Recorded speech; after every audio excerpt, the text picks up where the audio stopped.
You're taking the level 1 in the Macrobiotic Leadership Program, and thanks for taking out time today to share your progress on the Macrobiotic path with us. So my first question for you is, how long have you been on the Macrobiotic path, and how long did it take for you for the diabetes to come under control? Well, those are two good questions, and I have been thinking about them. I probably started on an active program in about 2002. I had diabetes since 1999, but it really wasn't under control in any manner. And I had a counselor who was in the Indianapolis area, and she had invited Lino Stenish to come to town for a interview-like thing, and I talked with him, and he gave a program, and I thought, maybe this is the answer to helping to get my diabetes better. So I started following some of the things that he was suggesting, and he actually stayed at my house and taught me how to make miso soup and some very basic things, and how to cook rice and what to do. And so that got me started, and I started coming to more Kushi conferences in the summer and developing my knowledge, reading, continuing to learn. And as I did that, I noticed that my diabetes got better in control, and I would go to the doctor every 3 months, and they would check my A1C.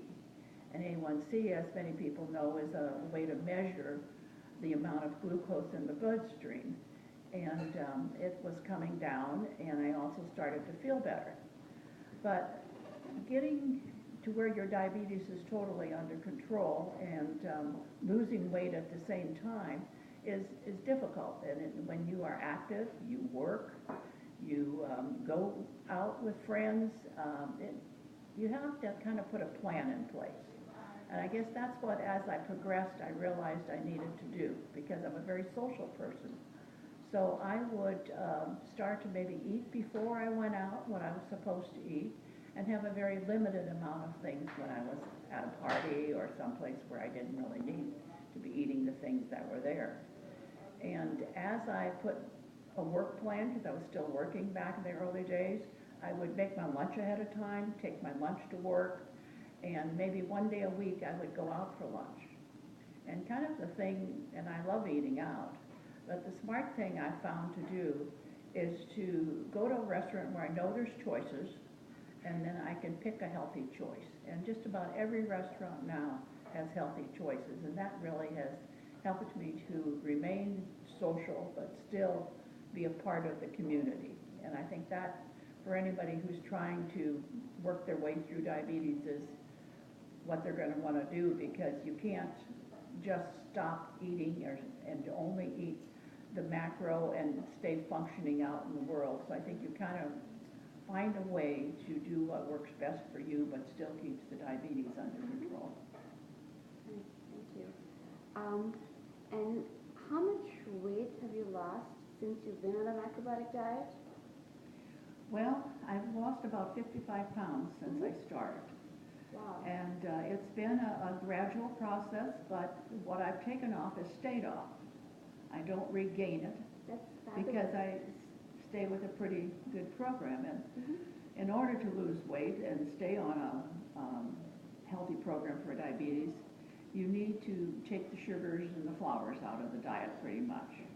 And for a while I had the sugar cravings like many people do, and depending on what I'm eating, they'll come and they go. So it's always a journey as you're trying to control the diabetes. You know, you may be eating very healthy macrobiotically and doing really well. Maybe you're 80–90% macro, and then something comes along in your life that kind of throws you off track.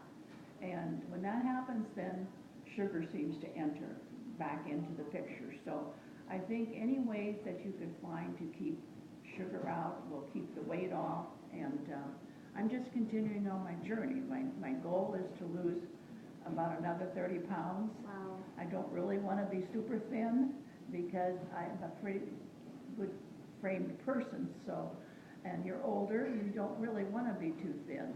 And so I'm just working towards continued control and staying healthy. Very nice, thank you. One last question.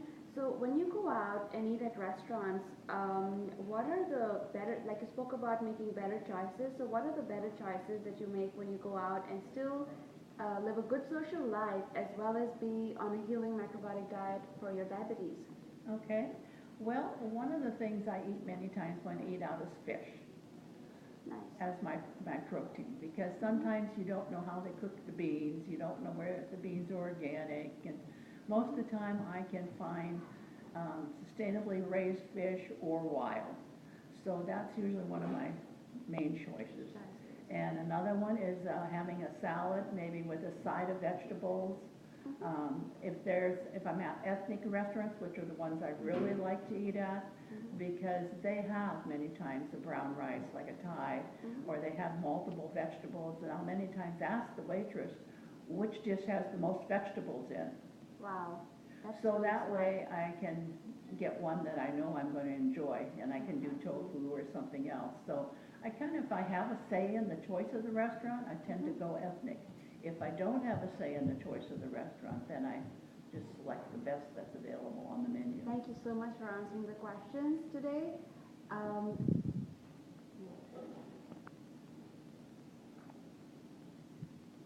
All right. Well, thank you, Shirley, for sharing.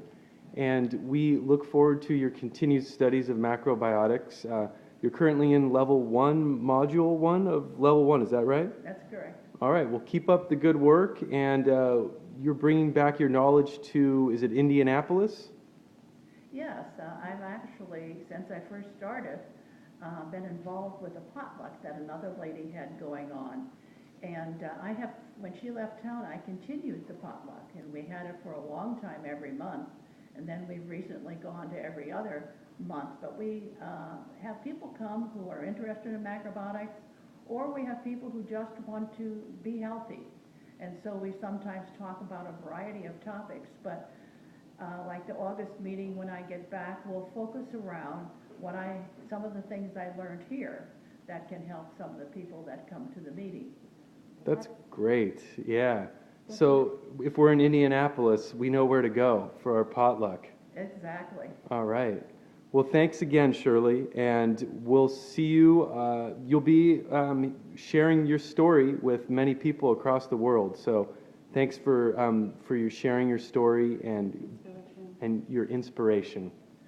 I guess my main goal in sharing it is that it motivates people to know that it's a continuing journey. You may not get it all done right away, but don't give up. And it doesn't really matter what age you are, what you're doing, because if the body doesn't stay healthy, you can't do much. You can't travel, which is things I like to do. You can't function in the world at the level that you should be. So it's really important to keep the body and the mind functioning as long as God wills for it to be. Yes. Thank you, Shirley. Bye-bye now. Bye now.